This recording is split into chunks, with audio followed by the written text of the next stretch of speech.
As I drew closer to the cluster of individuals huddled together, my gaze was drawn to the alarming array of small, angry red marks marring their arms and legs.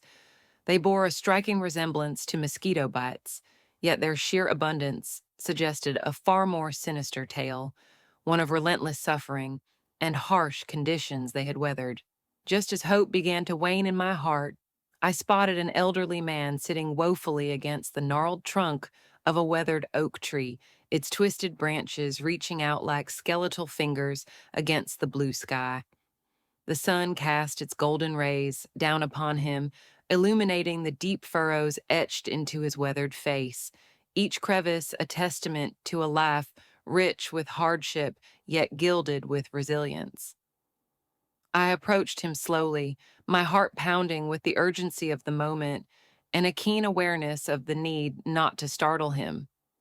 My voice emerged soft, almost like a whisper, as I sought to breach the heavy silence enveloping us, inquiring gently whether he was right.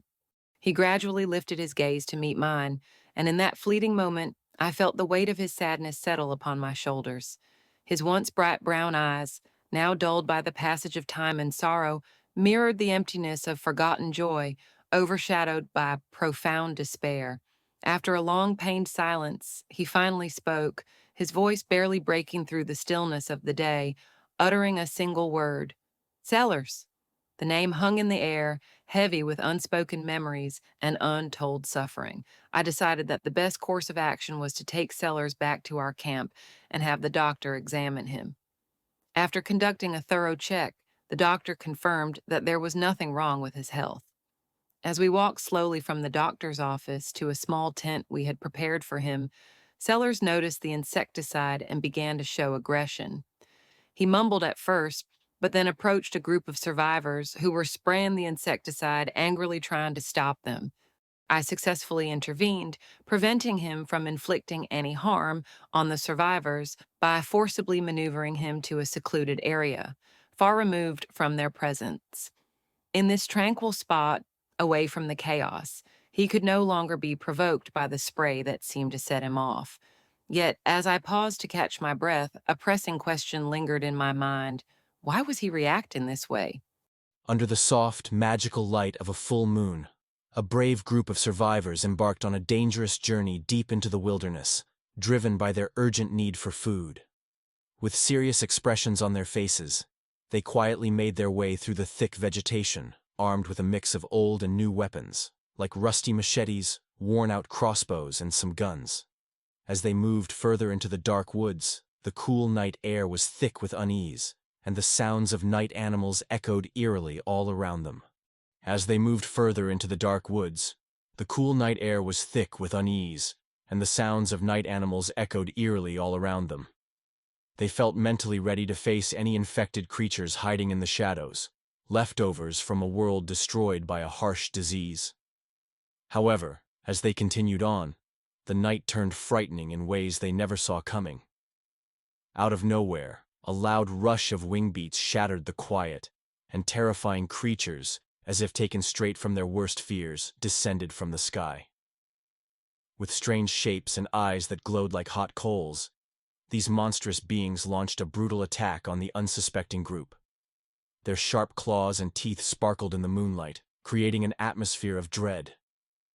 Chaos erupted as the group, initially ready to face the dangers of infection, now confronted a horror they could never have imagined, one that threatened to swallow them all. In an incredible turn of events, they managed to escape from the constant danger of their pursuers, making their way back to the settlement while dealing with serious injuries and emotional scars. In an incredible turn of events, they managed to escape from the constant danger of their pursuers, making their way back to the settlement while dealing with serious injuries and emotional scars.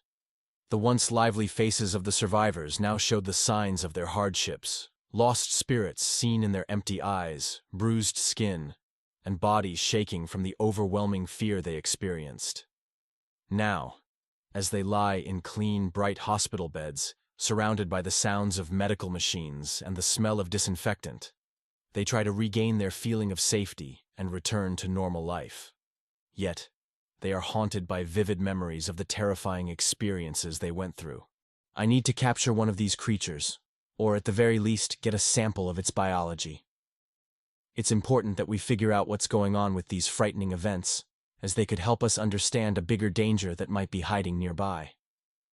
Days have passed, and I've noticed that the flying monsters seem to be more active at night and attracted to the light, similar to how mosquitoes behave.